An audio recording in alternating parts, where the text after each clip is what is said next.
এই ছাগলটা 2-3 বছর ধরে কিছুই খায়নি, যার কারণে সে তার মালিকের ঘরের সব মালামালগুলোকে খেতে শুরু করে দেয়।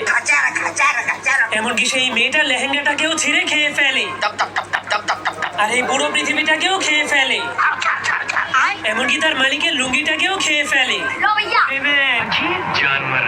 যার কারণে তার মালিক তার গলায় রশি বেঁধে তাকে বাইরে বেঁধে রাখার জন্য নিয়ে যায়।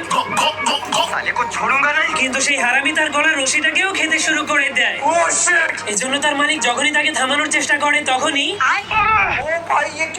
যার কারণে সে অনেক রেগে তাকে একটা লোহার টাওয়ারের সঙ্গে বেঁধে দেয়। কিন্তু যখনই সে ঘরে চলে যেতে শুরু করে তখনই সে পিছনে তাকালেই দেখতে পায় সেই হারামি পুরো টাওয়ারটাকেই খেয়ে ফেলেছে। এজন্য তার মালিক তার হাত থেকে মুক্তি পাওয়ার জন্য তাকে একটা ঘড়ির সঙ্গে বেঁধে আকাশে উড়িয়ে দেয়। কিন্তু শয়তান ছাগলটা ঘড়ির সুতোগুলোকে খেতে খেতে আবারও ফিরে আসে।